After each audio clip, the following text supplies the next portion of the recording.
Hello and welcome to the Rebound presented by Q30 Sports. The Quinnipiac men's ice hockey team loses tonight 5-3 the final to the Clarkson Golden Knights. It was senior day in Hamden, and obviously the result not as the Bobcats wished, Kyle. Nonetheless, the Bobcats don't get the 2 points that were on the line. Clarkson does, and we have a new leader in the clubhouse in the conference standings. The Cornell Big Red have taken over as the top team in ECAC hockey, and unfortunately for Quinnipiac, they had their fate in their hand. If they finished the regular season winning the 3 games that they had left, they would be the top team in the conference, a first-round bye in the ECAC hockey first round, and then home ice advantage in the quarterfinals. Now they can finish anywhere from the 1 seed to the 5 seed, and it all depends on what happens next weekend with them. And they're also going to need a little bit of luck. They travel to Brown on Friday night and Yale on Saturday. If we look at the ECAC standings right now, they're the top 5 teams. There's a lot of parity. It's very tight.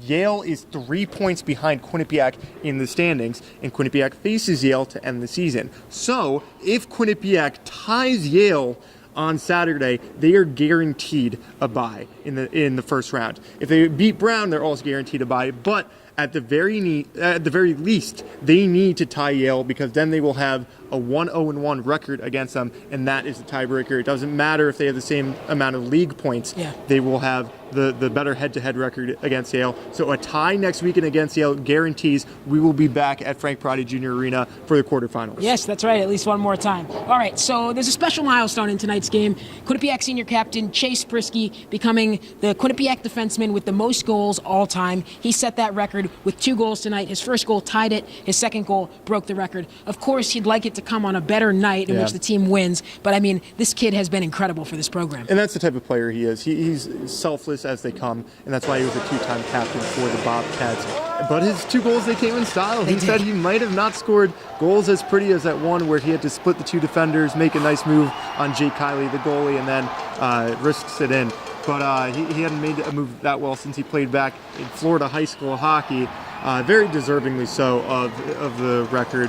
Prisky has been one of the best players in college hockey this whole year. But what I found interesting is that we talk all the time about how offensively gifted he is, and you see it in his stats. True. But after tonight's game, Rand Pecknold said that Chase is also the best defensive defenseman in ECAC hockey. And sometimes that gets overlooked. The 5 goals allowed that Quinnipiac gave up tonight, Prisky, was one of the best defensemen that they had, and he's going to have to keep playing at that level and hope for some of the other younger defensemen to pick up the pace in playoff time. You mentioned those 5 goals against Kyle. Ultimately, that was the difference tonight. Quinnipiac did not play good enough defense. Yeah. But the question to you is, what exactly went wrong with this team? You know what? They shut out Clarkson throughout the first period. They only allowed 5 shots in that period. So really the second period is when things started to tumble for them. In 20 minutes, they allowed 4 goals. That really never happens to Andrew Shortridge. It all started because of turnovers.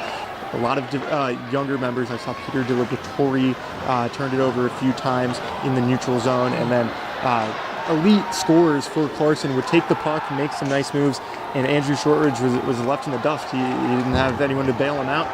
And as good as Andrew Shortridge has been this season, he can't just do it all, and that's why 5 goals were allowed. Yeah, you mentioned some of those elite scorers, Harold Eagle, Anthony Callan, they both had goals tonight. Callan actually had 2. So, Quinnipiac's turnovers and really their mental mistakes leading to Clarkson goals and in turn costing the Bobcats the game. All right, that's all we got tonight for The Rebound presented by Q30 Sports. Thanks so much for tuning in. For Kyle Levasseur, I'm MJ Baird. Have a good night.